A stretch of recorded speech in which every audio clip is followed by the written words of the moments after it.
অনেকেই আমাকে বলে, আপু এত এনার্জি কোথায় পান, সারাদিন রোজা রেখে আবার এত বড় বড় ভিডিও আপলোড করেন। আসসালামু আলাইকুম ভিউয়ার্স, দেখতে দেখতে কয়েকটা রোজা চলে গেল। আমি আবার আপনাদের সামনে আরেকটা ব্লগ নিয়ে হাজির হলাম। এদিকে আবার আমার ভাই কতগুলো মাছ নিয়ে হাজির। কিছু করার নাই, এগুলো এখন কাটতে হবে। আমাদের আবার মাছ সবসময় বাজার থেকেই কেটে আনে, ওর আবার আজকে সময় নাই, এর জন্য মাছ বাসায় নিয়ে আসছে। অনেকেই বলে ঢাকার মেয়েরা নাকি মাছ কাটতে জানে না, তো ভালোই হলো মাছগুলো নিয়ে আসছে। দেখেন তো আমাদের মাছ কাটা হয় কিনা। আজকে চিন্তা করলাম মাছগুলো কাটতে কাটতে একটা ব্লগও করে ফেলবো আপনাদের জন্য। আর যারা মাছ কাটতে জানেন না তারা এই সুযোগে আমার ব্লগটি দেখতে দেখতে মাছ কাটাও শিখে যাবেন। হ্যালো গাইস, আজ আমি তেলাপিয়া মাছ কাটা দেখাবো। আর তেলাপিয়ার মাছটা আমি অনেকগুলো মাছ কেটে ফেলছি, এর মধ্যে হঠাৎ মনে পড়লো আপনাদের একটু ভিডিও করে দেখাই। আর এই তেলাপিয়া মাছ কাটার জন্য তেলাপিয়া মাছটা অনেক পিচ্ছিল, তাই আমি ছাই নিয়ে নিচ্ছি। এই যে এটার মধ্যে ছাই নিয়ে এই ছাই দিয়ে ধরে ধরে কাটতেছি মাছটা। আর দেখেন, প্রথমে এই মাছের এই সাইডের এগুলো কেটে নিব, কিন্তু এগুলো সাবধানে কাটতে হবে, এগুলোর মধ্যে অনেক শক্ত শক্ত কাটা।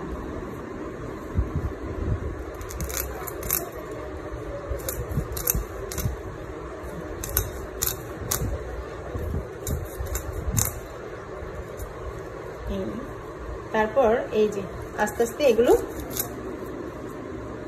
সব কেটে নিব।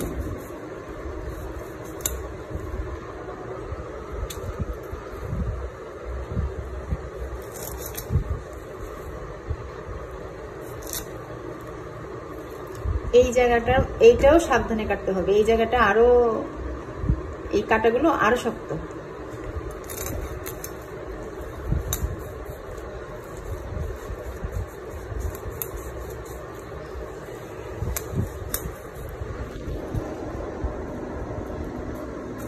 আর এই জায়গা এত শক্ত যে মাঝে মধ্যে বেশি বড় তেলাপিয়া মাছ হলে মানে কাটা কষ্ট হয়ে যায়।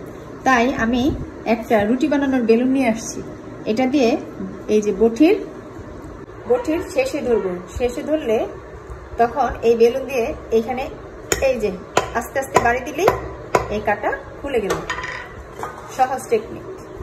তারপর এই মাছের আঁশগুলো আমি উল্টো করে ধরে এই যে মানে এই মাছ যে আসে যেগুলো এইভাবে আছে এইভাবে না, উল্টায়া আমি এইভাবে বটির মধ্যে এই করলেই আর সব উঠে যাবে।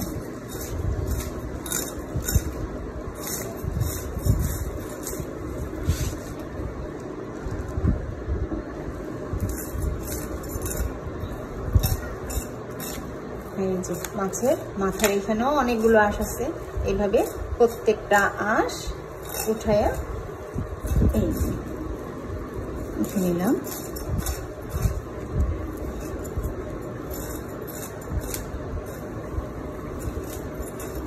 শেষ আমার আঁশ উঠানো। এখন আমি এই যে লেজটা কেটে নিব।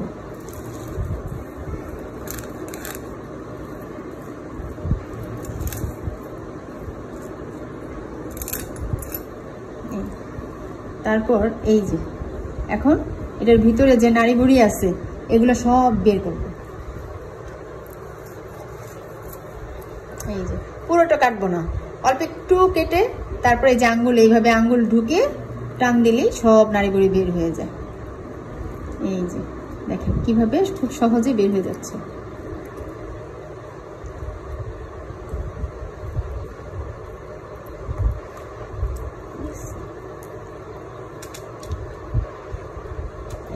সব বের হয়ে গেছে।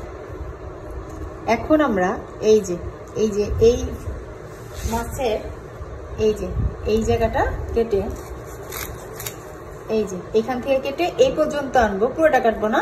আবার এখান থেকে কেটে এই সাইড থেকে কেটে এই পর্যন্ত আনবো, পুরোটা কাটবো না।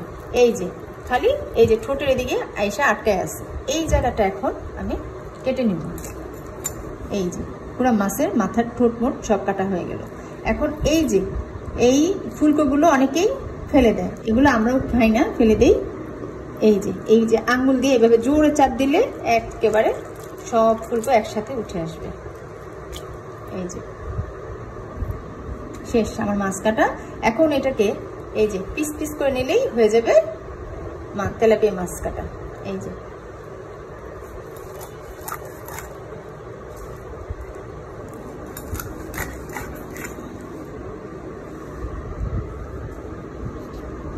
এটাকে আর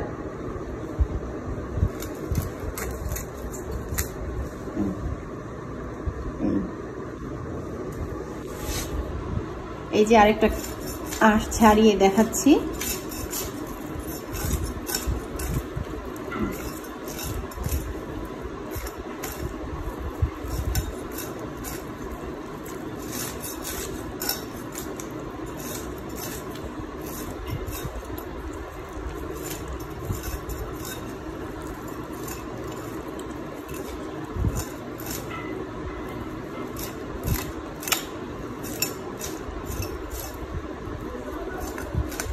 এই তারপরে আমরা এই যে নাড়িগুলোকে বের করে নেব। একটু কাটবো, পুরোটা কাটবো না। এই হাত দিয়ে এই যে নাড়িগুলি সব বের করে নিয়ে আসতেছে।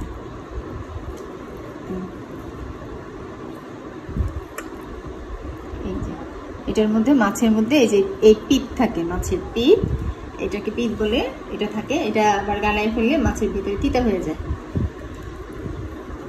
এটা সাবধানে বের করতে হবে। সব বের করে ফেললাম।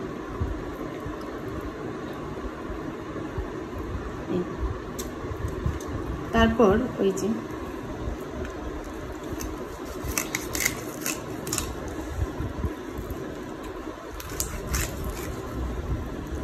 এই যে ঠোঁট পর্যন্ত এনে এখন গুঁড়োটা একসাথে কেটে নেব। হয়ে গেল। আর এই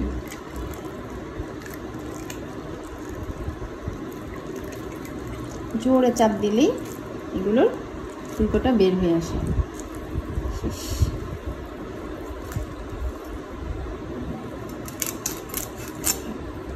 তারপর আমরা এটাকে পিস পিস করে নেব। এই যে এই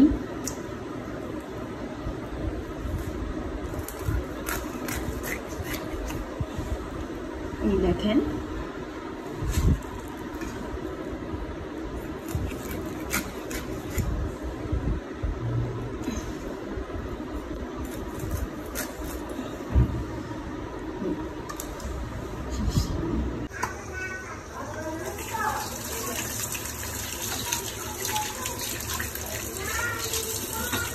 বটিটাকে ক্লিন করে নিলাম।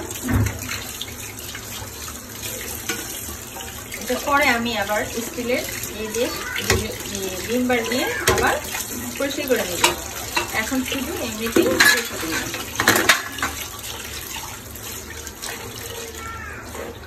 আর আমি সব মাছ টুকরো টুকরো করে নিই।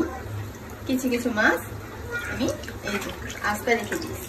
এগুলো পরে রান্না করার সময় কেটে কেটে রান্না করবো।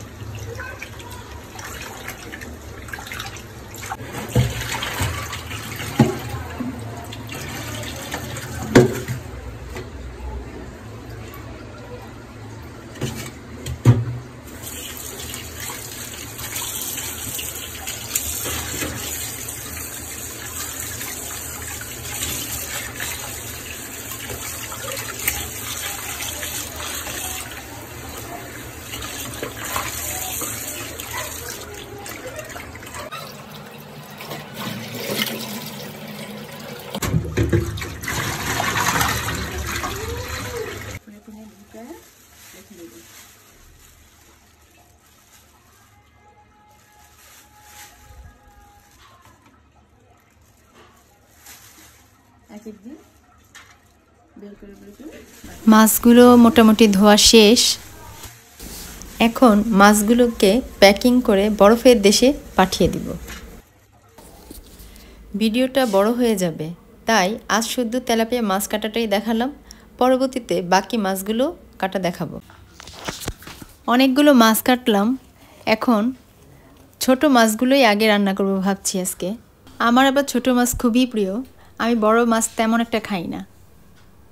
আমার মেয়ের আবার মাছ ভাজা খুবই পছন্দ। তরকারির মধ্যে মাছ দিলে সে বেশি একটা খেতে চায় না, তাই মাছ ভাজা ওর জন্য আলাদা রেখে দিতে হয়। আমার মাছ কাটা ও ধোয়া শেষ। পরবর্তী ভিডিও নিয়ে আবার আপনাদের সামনে হাজির হব। আল্লাহ হাফেজ।